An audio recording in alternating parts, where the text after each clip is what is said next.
Hello friends, this is Neetu and welcome to TET exam prep. जैसा कि आपको पता है, हम पढ़ रहे हैं subject verb agreement. Subject verb agreement का ये हमारा थर्ड पार्ट है। इससे पहले हम दो पार्ट डिस्कस कर चुके हैं।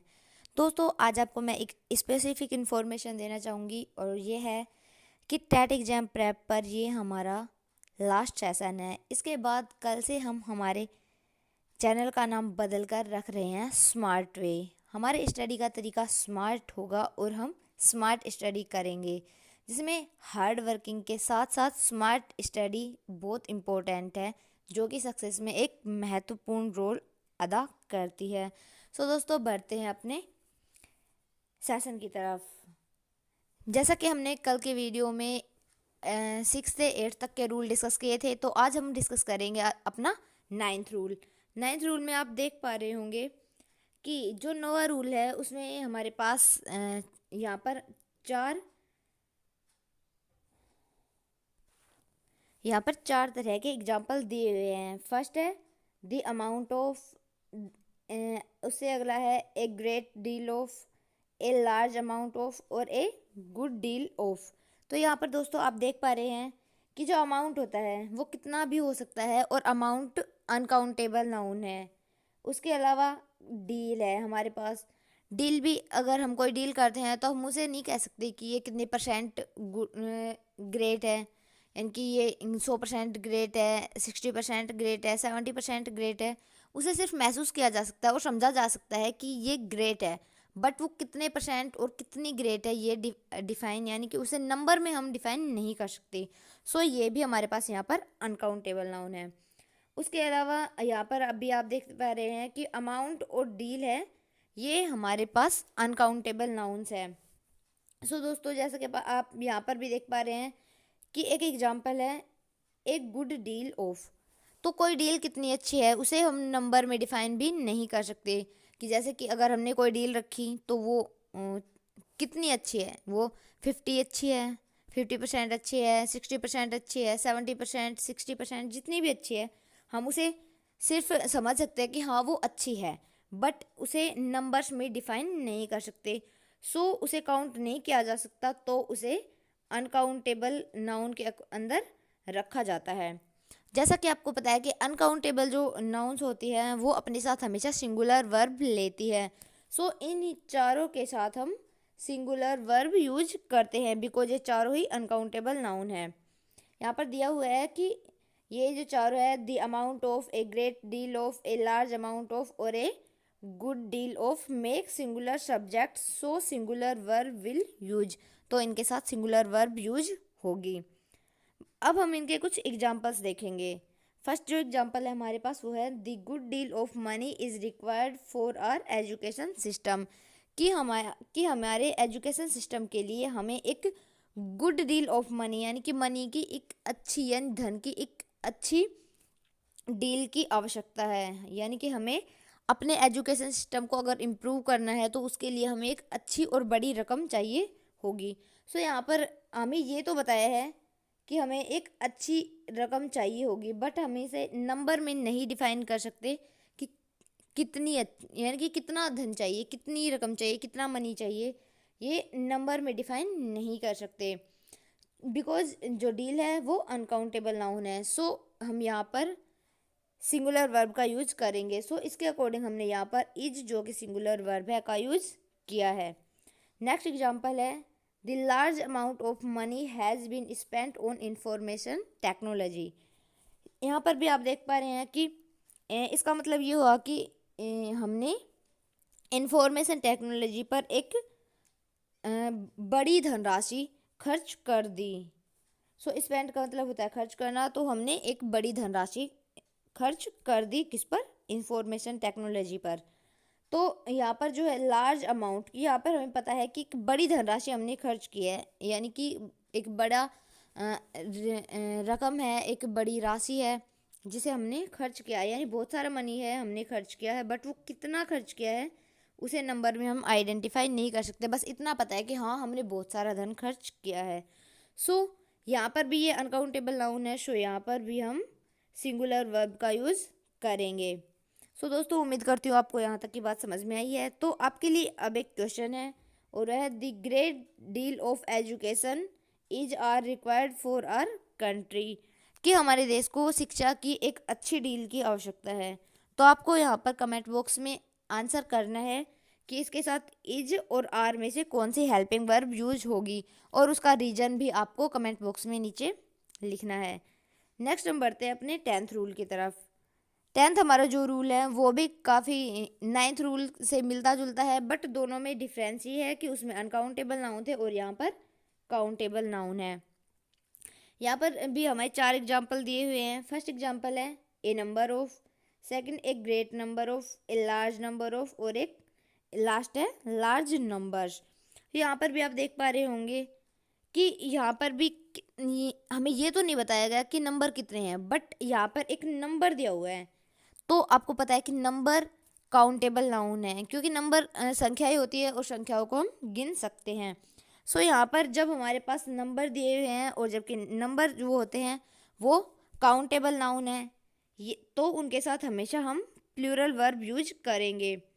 यहाँ पे आप देख पा रहे हैं कि नंबर अनसर्टेन होंगे, यहाँ पर अनिश्चित नंबर हमें बताए होंगे, यानी कि स्पेसिफाई करके ये नहीं बताया होगा कि जैसे 10,000, 20,000, 5,000, 100, 200, इस तरह से सर्टेन नहीं किया है। लेकिन हमें ये पता है कि नंबर है और एक से तो ज़्यादा है और नंबर काउंटेबल होते हैं। सो काउंटेबल नाउन होती है, और अगर वो प्लूरल है तो फिर हम उनके साथ प्लूरल वर्ब का यूज करेंगे। यहाँ पर हमें दिया हुआ है कि ए नंबर ऑफ, यानी कि एक संख्या, कोई भी संख्या है लेकिन वो एक से तो ज़्यादा ही है, यानी कि कोई भी संख्या है और संख्या काउंट की जा सकती है। तो यहाँ पर है कि ये जो चारों हैं ये मिलकर प्लूरल सब्जेक्ट बनाते हैं। सो इनके साथ हमेशा प्लूरल वर्ब यूज होगी। अब हम बढ़ते हैं इसके एग्जाम्पल्स की तरफ। फर्स्ट इसका एग्जाम्पल हमारे पास है a number of workers have come for the protest against company, कि वर्कर्स का एक नंबर, यानी कि वर्कर्स थे उनकी एक संख्या आई, किसके लिए? कंपनी के अगेंस्ट प्रोटेस्ट करने के लिए, यानी जो कंपनी है उसका विरोध करने के लिए वर्कर्स की एक संख्या आई। तो दोस्तों ये हमें पता है कि वर्कर्स जो है वो लोग होते हैं हमारे जैसे ह्यूमन होते हैं, और ह्यूमन्स को हम काउंट कर सकते हैं। तो ह्यूमन्स क्या है? काउंटेबल नाउन है, और यहाँ पर काउंटेबल नाउन्स के नंबर दिए हुए हैं, यानी कि इसमें दिया है कि ह्यूमन्स की एक संख्या, यानी वर्कर्स की एक संख्या। तो चूंकि एक काउंटेबल नाउन है और एक से ज़्यादा है, यानी कि एक ग्रुप की बात की जा रही है, सो यहाँ पर हम प्लूरल वर्ब का यूज करेंगे। तो इसके अकॉर्डिंग हमने यूज किया है हैव। यहाँ पर जैसा कि आपको पता है कि कम की थर्ड फॉर्म भी कम ही होती है, सो हमने हैव के साथ कम का यूज किया है, कंफ्यूज नहीं होना। उम्मीद करती हूँ ये आपको समझ में आया है। नेक्स्ट एग्जांपल है large number of letters were received, कि हमें लेटर्स हैं उनकी एक बड़ी संख्या प्राप्त हुई है, यानी कि हमें बहुत सारे लेटर्स प्राप्त हुए थे। ये पास्ट की बात की जा रही है, सो हमने यहाँ पर वर का यूज किया। तो हमें एक पास्ट की बात करते हुए कह रहे हैं कि हमें पास्ट में एक जो लेटर्स थे उनकी एक बड़ी संख्या प्राप्त हुई थी। तो ये लार्ज नंबर है, यानी कि बहुत बड़ी संख्या की लेटर्स की बड़ी संख्या की बात की जा रही है। सो यहाँ पर भी हम प्लूरल नाउन, यानी प्लूरल नाउन ये बनाते हैं यहाँ से लार्ज नंबर ऑफ लेटर्स, ये चारों जो वर्ड है ये मिलकर एक सब्जेक्ट बनाते हैं और ये एक प्लूरल सब्जेक्ट बनाते हैं। सो इसके अकॉर्डिंग हम यहाँ पर प्लूरल वर्ब यूज करेंगे। तो अब आपके लिए क्वेश्चन है a great number of books is are required for library. ये यहाँ पे ये यूज नहीं होगा, ये होगा a great number of books is are required for library. तो आपको बताना है कि इसमें इज और आर में से कौन सी वर्ब यूज होगी, कौन सी हेल्पिंग वर्ब यूज होगी, और इज या आर में से जो भी हेल्पिंग वर्ब यूज होगी उसमें उसका रीजन क्या होगा, ये भी आपको कमेंट बॉक्स में लिखना है। और आपको साथ में ये भी लिखना है कि 10th और 9th जो रूल है उन दोनों में क्या डिफरेंस आपको समझ में आया है। अगर आपको कोई कन्फ्यूजन है तो आप कमेंट करके पूछ सकते हैं, मैं आपको आंसर दूंगी। बढ़ते हैं 11th रूल की तरफ। 11th जो हमारा रूल है वो है, इसमें हम एक एग्जाम्पल यहाँ पे है और ये है द परसेंटेज ऑफ। तो यहाँ पर हम जब हम दी परसेंटेज ऑफ का यूज ये इसका जब हम दी परसेंटेज ऑफ से कोई सेंटेंस स्टार्ट करेंगे तो या तो वहाँ पर अनकाउंटेबल नाउन होंगी, यहाँ पर यूएन का मतलब है अनकाउंटेबल नाउन, या फिर काउंटेबल नाउन होगी तो प्लूरल नाउन यूज होगी। यानी कि दी परसेंटेज ऑफ के साथ अगर हम अनकाउंटेबल नाउन यूज करेंगे तब वो तो अनकाउंटेबल नाउन हमेशा सिंगुलर में ही होती है, क्योंकि अनकाउंटेबल नाउन सिंगुलर ही होती है, जबकि काउंटेबल नाउन होती है वो अगर एक है तब तो सिंगुलर होगी, लेकिन अगर एक से ज़्यादा है तो प्लूरल होगी। तो दी परसेंटेज ऑफ के साथ जब भी हम अगर काउंटेबल नाउन का यूज करेंगे तब हम प्लूरल नाउन का यूज करेंगे। बट जब भी हम चाहे तो इसके साथ काउंटेबल नाउन लगाएं, चाहे तो अगर हम इसके साथ अनकाउंटेबल नाउन लगाएंगे तब भी, और अगर इसके साथ हम काउंटेबल प्लूरल नाउन भी यूज करते हैं तब भी, ये दोनों मिलकर क्या करते हैं, सिंगुलर सब्जेक्ट्स बनाते हैं। सो इनके साथ सिंगुलर सब्जेक्ट के साथ हमेशा सिंगुलर वर्ब यूज होती है, ये आपको पता है। तो अब हम देखते हैं इसके एग्जाम्पल्स। इसका जो हमारा फर्स्ट एग्जाम्पल है वो है the percentage of milk is in T is less. तो यहाँ पे क्या गया है कि चाय में जो मिल्क का यानी दूध का जो परसेंट रेशियो है वो बहुत कम है। तो जैसा कि आपको पता है कि मिल्क की एक क्वांटिटी होती है यानी मात्रा होती है, बट मिल्क चूँकि लिक्विड है तो हम इसे गिन नहीं सकते। इसको सिर्फ हम इसको तोल सकते हैं कि इसको माप तो सकते हैं लेकिन गिन नहीं सकते हैं कि मिल्क 1 2 3 ऐसे ग्राम में तो तोल सकते हैं, नाप सकते हैं, लेकिन गिन नहीं सकते चूँकि मिल्क अनकाउंटेबल नाउन है। सो यहाँ पर दी परसेंटेज ऑफ मिल्क ये पूरा मिलकर सिंगुलर सब्जेक्ट बना रहा है। सो इसके साथ हमने यहाँ पर इज जो कि सिंगुलर वर्ब है का यूज किया है। सो यहाँ पर हमने इज सिंगुलर हेल्पिंग वर्ब का यूज किया है। यहाँ पर नेक्स्ट एग्जांपल है the percentage of patients is increasing day by day. तो जैसा कि आपको पता है कि इसके में मतलब हुआ कि जो पेशेंट्स हैं यानी मरीजों का जो परसेंटेज है वो दिन ब दिन बढ़ रहा है, यानी हर दिन बढ़ रहा है। सो जैसा कि आपको पता है कि अभी कोरोना टाइम चल रहा था कुछ टाइम पहले, तो कोरोना टाइम में हर रोज़ मरीजों की संख्या थी वो बढ़ रही थी। तो हम उस कंडीशन को भी इमेजिन कर सकते हैं कि उस दौरान डे बाय डे पेशेंट्स का जो नंबर था, परसेंटेज था, वो बढ़ रहा था।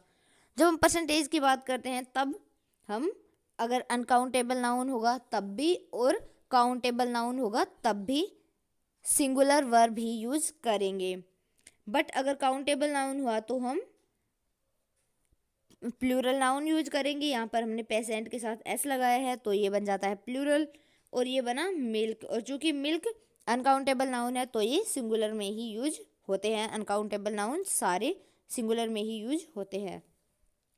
सो आप समझ पा रहे होंगे यहाँ तक कि द परसेंटेज ऑफ पेशेंट्स ये पूरा यहाँ तक दी से लेके यहाँ तक एक ही सब्जेक्ट है और ये सिंगुलर सब्जेक्ट ही बन रहा है। सो इसके साथ हम सिंगुलर वर्ब इज का यूज करेंगे। उम्मीद करती हूँ आपको ये चीज़ समझ में आई है। इसके लिए अब आपके पास एक क्वेश्चन है और उस क्वेश्चन का आंसर आपको कमेंट बॉक्स में लिखना है। The percentage of money is are less this month. कि जो मनी का या धन का जो परसेंटेज है, जो प्रतिशत है, वो इस मंथ कम है।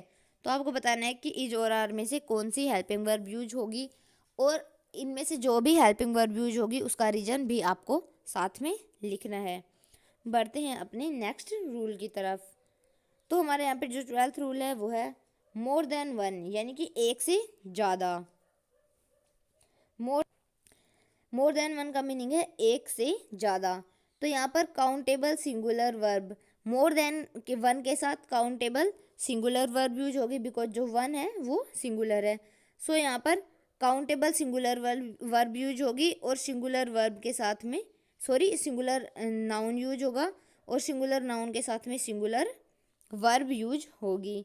सो ये वन मोर देन के साथ जब हम काउंटेबल सिंगुलर नाउन यूज करेंगे तो वो इसके साथ मिलकर सिंगुलर सब्जेक्ट बनाएगी, और सिंगुलर सब्जेक्ट अपने साथ हमेशा सिंगुलर वर्ब लेता है।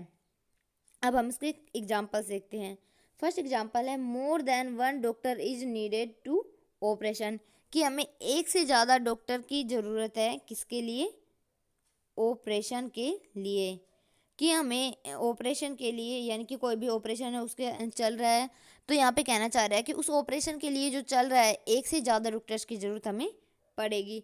बट जैसा कि हमने पढ़ा कि मोर देन वन के साथ में सिंगुलर काउंटेबल नाउन यूज होगी, और इसीलिए इसके साथ में सिंगुलर हेल्पिंग वर्ब, यानी कि ये जो सिंगुलर हेल्पिंग वर्ब है इसका यूज़ हमने किया है। आपको समझ में आया होगा कि ये यहाँ तक का पूरा एक सिंगुलर सब्जेक्ट बन रहा है, और इसके साथ सब्जेक्ट के बाद हमने सिंगुलर हेल्पिंग वर्ब यूज़ की है। नेक्स्ट एग्जांपल है more than one candidate has applied for this post, कि कोई पोस्ट है उसके लिए एक से ज़्यादा अभ्यर्थी जो हैं, यानी जो कैंडिडेट्स हैं, उन्होंने अप्लाई किया है। यहाँ पर भी देखते हैं कि कैंडिडेट तक एक सिंगुलर सब्जेक्ट बन रहा है, तो उसके साथ हम सिंगुलर वर्ब हैज़ का यूज करेंगे। बिकॉज जब हम मोर देन वन के साथ काउंटेबल नाउन ही यूज होगा, बिकॉज जैसा कि हमने यहाँ पे एक नंबर दिया है और नंबर काउंटेबल होता है, काउंटेबल के साथ में हम अनकाउंटेबल नाउन यूज नहीं करते। हम काउंटेबल के साथ में काउंटेबल नाउन ही यूज करते हैं। यहाँ पर हमने काउंटेबल नाउन यूज की है। बट जब हम मोर देन के अगले वाले अगला जो हम रूल देखेंगे उसमें आप समझ जाएंगे अच्छे से कि मोर देन वन में और मोर देन वन से, यानी कि वन के अलावा जितने भी प्लूरल नंबर्स होते हैं, जैसे 2, 3, 4, वो यूज करते हैं, तब हम प्लूरल वर्ब का यूज करते हैं, बिकॉज वो प्लूरल सब्जेक्ट बनाते हैं। और जब हम वन चूँकि सिंगुलर है, तो यहाँ पर ये सिंगुलर सब्जेक्ट बनाएगा, और सिंगुलर सब्जेक्ट के साथ में हमेशा सिंगुलर वर्ब यूज होगी। तो आपके लिए अब एक यहाँ पर क्वेश्चन है, और क्वेश्चन है more than one month was were needed to finish the work, कि कोई काम है उसे पूरा करने के लिए हमें एक से ज़्यादा मंथ की ज़रूरत पड़ेगी, यहाँ पर ये कहा गया है। तो यहाँ पर आपको राइट आंसर कमेंट बॉक्स में लिखना है, और साथ में आपको रीजन भी देना है। बढ़ते हैं अपने नेक्स्ट रूल की तरफ। नेक्स्ट जो 13 रूल है वो है नन ऑफ, तो चलो एक बार इससे पहले हम नेक्स्ट रूल पढ़ लेते हैं। दैट इज एक मिनट, पहले हम पढ़ेंगे 15th रूल, और जो 15th रूल है वो भी हमारे 12th जो रूल था उससे मिलता जुलता है, यानी कि वैसा ही है। उसमें हमने more than 2, more than 3, more than 4, 5, यानी कि और आगे के नंबर होते हैं उनके अलावा मोर देन 1 का उस रूल में हमने यूज किया था। यहाँ पर इनकी जगह पर 1 लिखा हुआ था, और इस रूल में हम पढ़ेंगे कि 1 के अलावा अगर कोई नंबर होता है तो उसे कैसे डील करते हैं। तो अब देखेंगे यहाँ पर है मोर देन 2, मोर देन 3 और मोर देन 4, 5, 3, यानी जितने भी, यानी इनफाइनाइट तक के कोई भी नंबर हो सकता है। तो मोर देन के साथ जब हम 1 के अलावा कोई भी नंबर यूज करते हैं, तब वहाँ पर हम काउंटेबल प्लूरल नाउन का यूज करते हैं, और जब काउंटेबल प्लूरल नाउन होगी तो ये हमारे लिए प्लूरल सब्जेक्ट बनाएगी, और जब प्लूरल सब्जेक्ट बनेगा तो हम वर्ब भी प्लूरल ही यूज करेंगे। तो दोस्तों यहाँ पे आपको समझ में आ रहा है कि जब हम 1 का यूज करते हैं तब हम यहाँ पर सिंगुलर काउंटेबल नाउन यूज करते हैं और सिंगुलर वर्ब यूज करते हैं, लेकिन जब 1 के अलावा कोई भी नंबर हम यहाँ पर यूज करेंगे तो हम काउंटेबल प्लूरल वर्ब यूज करेंगे, और काउंटेबल प्लूरल नाउन यूज करेंगे, और उसके साथ में प्लूरल वर्ब भी यूज करेंगे। इसके हम एग्जांपल्स देख लेते हैं। फर्स्ट एग्जांपल है more then 2 guests have come in the party, कि हमारी पार्टी में 2 से ज़्यादा गेस्ट आए हैं, यानी आए हैं मतलब है थे, तो यानी पहुंच चुके हैं, यानी कि हमने कोई पार्टी रखी है उसमें 2 से ज़्यादा गेस्ट पहुंच चुके हैं। जैसा कि हमने अभी अभी रूल में पढ़ा, तो मोर देन 2 यहाँ पर हमने 2 यानी 1 के अलावा कोई भी संख्या यूज की है, तो हम यहाँ पर काउंटेबल प्लूरल नाउन का यूज करेंगे। और गेस्ट है, गेस्ट कौन होते हैं? वो हमारे जैसे ह्यूमन बींग्स होते हैं, और ह्यूमन चूँकि काउंटेबल नाउन होते हैं, यहाँ पर हमने काउंटेबल नाउन और उसके साथ में प्लूरल बनाने के लिए इसे एस यूज किया है। और जब एक काउंटेबल नाउन यहाँ तक का जो पूरा काउंटेबल नाउन है ये यहाँ तक मिलकर एक ही सब्जेक्ट बनाता है, और वो भी कौन सा सब्जेक्ट बनाता है? Plural subject. ये प्लूरल सब्जेक्ट बनाता है। सो प्लूरल सब्जेक्ट के साथ में हम हमेशा प्लूरल वर्ब का यूज करते हैं। सो हमने यहाँ पर हैव का यूज किया है। नेक्स्ट एग्जाम्पल है more than 6 people are coming, कि 6 से ज़्यादा लोग आ रहे हैं। तो यहाँ पर हमने सिक्स यूज किया है, और 6 क्या है? 6 भी एक प्लूरल नंबर है। सो यहाँ पर हम इसके साथ में भी प्लूरल नाउन का यूज करेंगे। अगर 6 की जगह पर 1 होता तब हम यहाँ पर सिंगुलर नाउन यानी सिंगुलर वर्ब यूज करते, बिकॉज ये सिंगुलर नाउन बनता।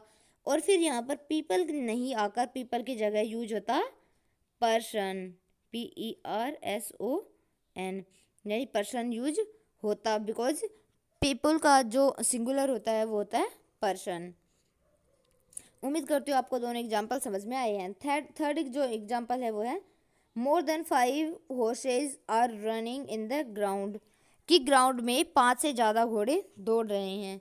तो यहाँ पर 5 भी काउंटेबल नंबर है बट प्लूरल नंबर है, और इसलिए हमने यहाँ पर भी हॉर्सेज भी प्लूरल ही लिखा है, बिकॉज ये भी प्लूरल काउंटेबल नाउन लिखा जाएगा। तो यहाँ से हमारे पास मोर देन 5 हॉर्सेज, हमारे पास एक ही सब्जेक्ट बनेगा, और इस सब्जेक्ट कौन सा बनेगा?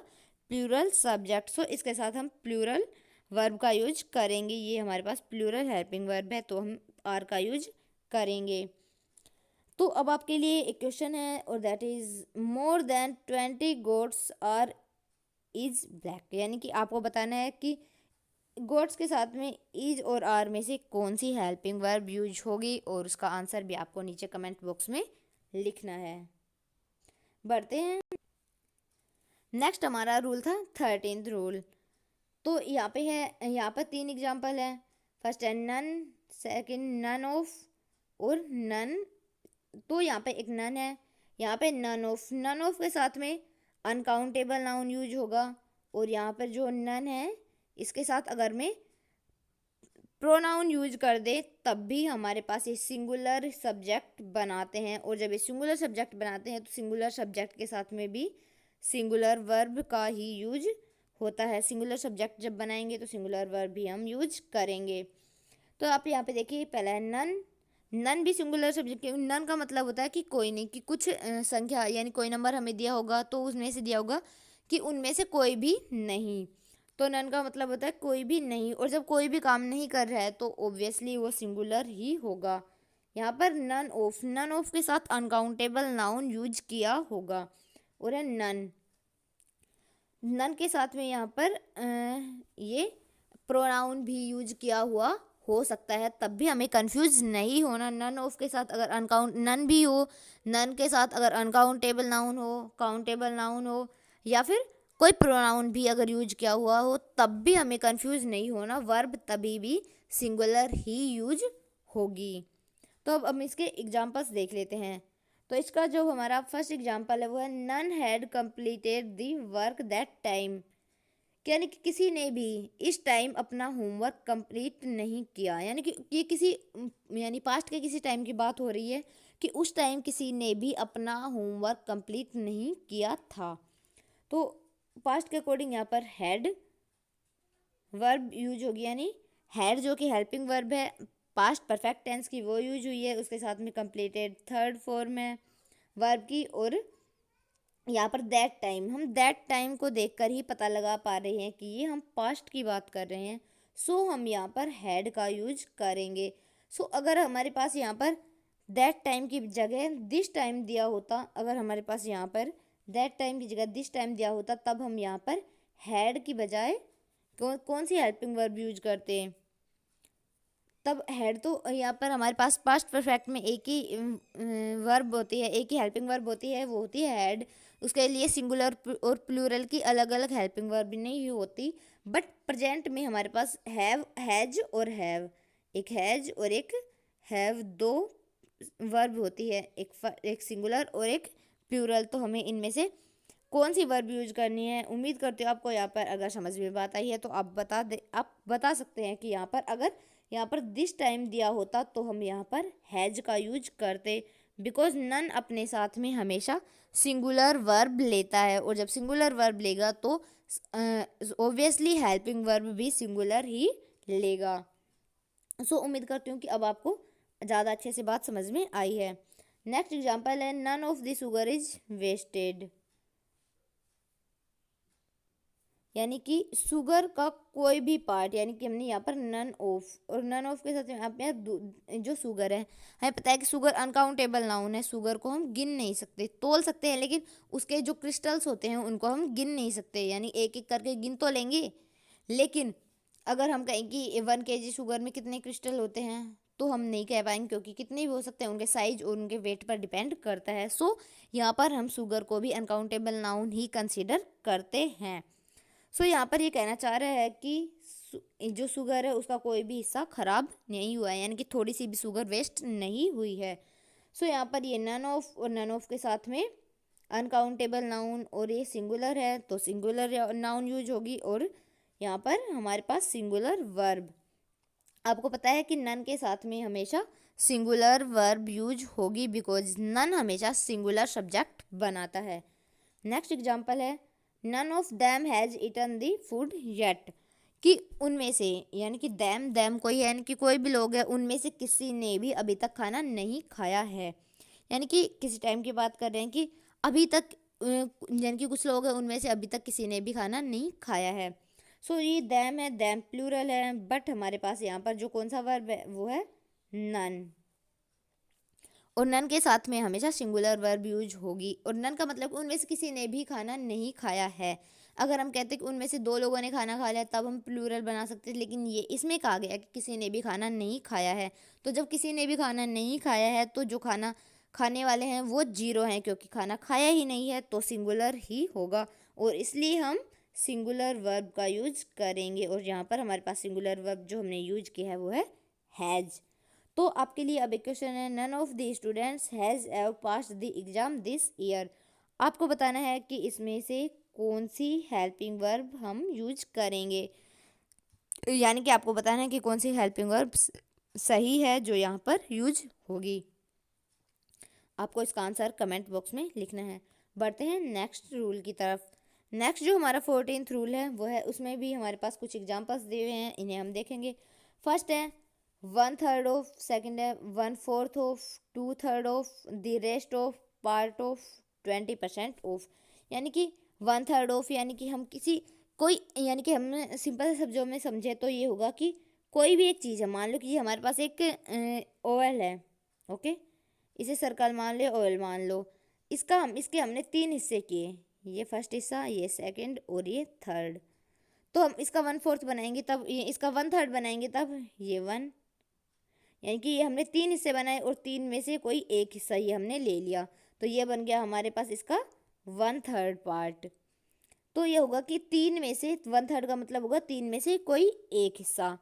ऐसे ही 1/4 बनेगा, 1/4 के लिए भी हम कह सकते हैं कि यहाँ पर 1/4 अगर हम बनाए तो जैसे हमने इसको 4 भागों में डिवाइड कर दिया और हम इसे फिल कर देते हैं, तो अगर हम पूछे कि इसका सर्कल का कौन सा हिस्सा फील है तो हम बोलेंगे कि 1/4 हिस्सा फील्ड है।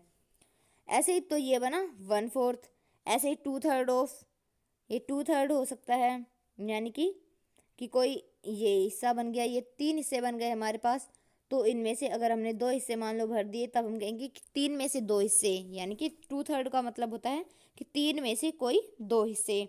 The rest of, the rest of का मतलब होता है बचा हुआ भाग। मान लो कि हमने ये भरा तो इसमें हमने ओ, यानी कि इसे इतना इतना फील कर दिया, ठीक है, इतना हमने इसे फील कर दिया, तो ये जो हिस्सा होगा हमारे पास जिसे हमने फील नहीं किया है, तो ये हिस्सा क्या कहलाएगा, दी रेस्ट ऑफ, यानी कि बाकी का बचा हुआ, यानी जितना भी हमारे पास बचा है वो होगा दी रेस्ट ऑफ।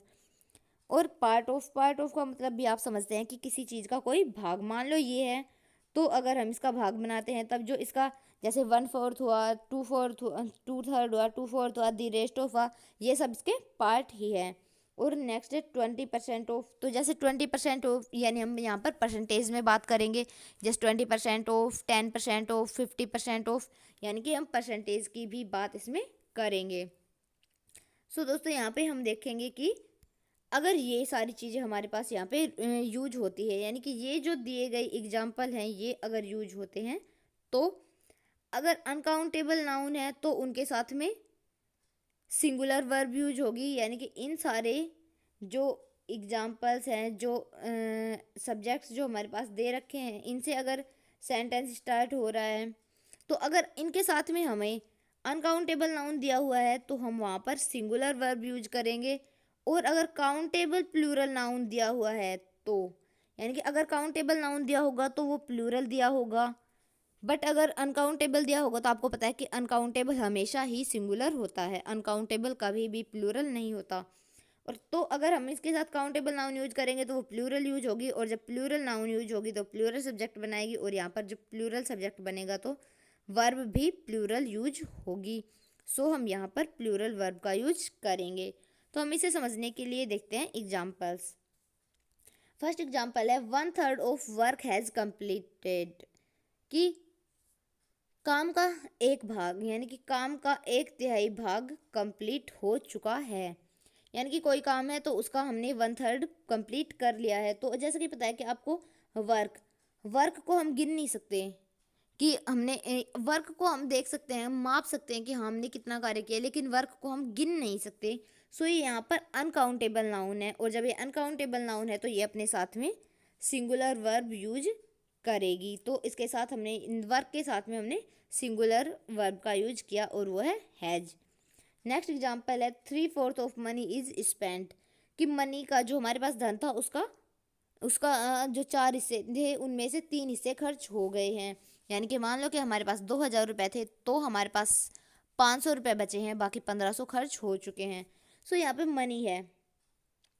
मनी की अगर क्वांटिटी, यानी कि अगर कोई नंबर दिया होता तो वो काउंटेबल होता, बट यहाँ पर दिया हुआ है मनी, यहाँ पर ओनली मनी दिया हुआ है।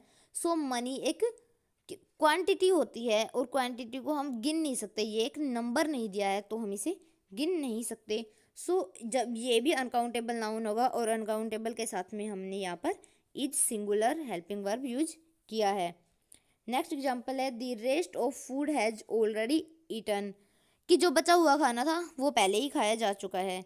यानी कि जैसे कई बार हमारी मम्मा बोलती है कि खाना छोड़ना नहीं, सारा खाना खाना है, ऐसे बोल देती है। तो हम क्या करेंगे, अगर मम्मा बोल के गई है कि खाना सारा खाना है, तब हमें याद होता है कि हाँ भाई अगर हमने छोड़ दिया तो मम्मा बोलेगी कि खाना खा लो, अपना खाना पूरा करो, झूठन नहीं छोड़ना चाहिए। ऐसी बहुत बार हमारी मम्मा बोलती है, आपकी मम्मा भी बोलती होगी।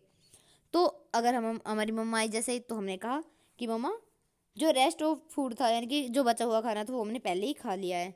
सो आपको पता है कि फूड भी अनकाउंटेबल नाउन है, तो ये भी अपने साथ में सिंगुलर वर्ब यूज करेगी। तो यहाँ पर हमने सिंगुलर वर्ब हैज का यूज किया है। आपको समझ में आ गया होगा कि हम कैसे सिंगुलर वर्ब का यूज और कब करते हैं। तो आपको समझ में आ गया होगा कि जो अनकाउंटेबल नाउन होते हैं वो कैसे होते हैं, तो आपको उनका एक अच्छा वाला आइडिया हो गया होगा। नेक्स्ट एग्जाम्पल है 10% of students in the school are increasing day by day, कि स्कूल में है वो डेली 10% स्टूडेंट्स बढ़ रहे हैं। तो स्टूडेंट्स तो ह्यूमंस है, और ह्यूमंस को हम क्या कर सकते हैं, गिन सकते हैं। तो ह्यूमंस क्या है, काउंटेबल नाउन है, तो यहाँ पर स्टूडेंट्स है तो स्टूडेंट्स भी क्या है, काउंटेबल नाउन है। और जैसे कि हमने पढ़ा था कि अगर यहाँ पर काउंटेबल इन नाउन इनके साथ में यूज हुई तो वह कैसी यूज होगी, वो प्लूरल काउंटेबल नाउन यूज होगी। इसलिए हमने स्टूडेंट को प्लूरल बनाने के लिए इसके साथ में यहाँ पर प्लूरल बनाने के लिए एस का यूज किया है। और जब ये काउंटेबल नाउन है और ये प्लूरल है तो यहाँ पर 10% ऑफ स्टूडेंट्स एक सिंगुलर, यानी कि ये एक सब्जेक्ट बनाते हैं, और ये सिंगुलर सब्जेक्ट नहीं बनता, बल्कि कौन सा सब्जेक्ट बनता है, प्लूरल सब्जेक्ट बनता है। कौन सा, प्लूरल सब्जेक्ट बनता है, ये ए है। ओके, सो यहाँ पर जब ये प्लूरल सब्जेक्ट बनेगा तो यहाँ पर हम और जो कि प्लूरल वर्ब है का यूज करेंगे। बिकॉज हमने देखा था कि जब हम 1/3 of, 1/4 of, the rest of, the 10% of, 20% of, part of, इनके साथ में सिंगुलर वर्ब अगर, यानी कि अगर ना अनकाउंटेबल वर्ब यूज करते हैं तब तो सिंगुलर वर्ब यूज होगी, और अगर काउंटेबल नाउन यूज करते हैं तब हम प्लूरल सब्जेक्ट बनेगा तो हम प्लूरल वर्ब ही यूज करेंगे। सो यहाँ पर हमारे पास स्टूडेंट्स है वो काउंटेबल है, सो हम यहाँ पर प्लूरल वर्ब का यूज करेंगे। तो अब आपके लिए यहाँ पर एक क्वेश्चन है, 20% of cows in the dairy is are black. तो आपको कमेंट बॉक्स में बताना है कि जो डेयरी है उसमें कितनी जो काऊ है, यानी कि 20% काऊ है वो ब्लैक है, हमें ये बताया गया है। तो आपको बताना है कि यहाँ पर इज और आर में से कौन सी वर्ब यूज होगी। इसका आंसर आपको कमेंट बॉक्स में लिखना है और साथ में उसका रीजन भी देना है। आप बताएंगे कि यहाँ पर कौन सा रूल लग रहा है। तो दोस्तों आज के लिए आज की क्लास हम यहीं पर समाप्त करते हैं। तो finally thanks for watching and B smiling. हंसते रहिए, मुस्कुराते रहिए, पढ़ते रहिए। मिलते हैं अपने नेक्स्ट वीडियो में, तब तक के लिए टेक केयर। जय हिंद, जय भारत।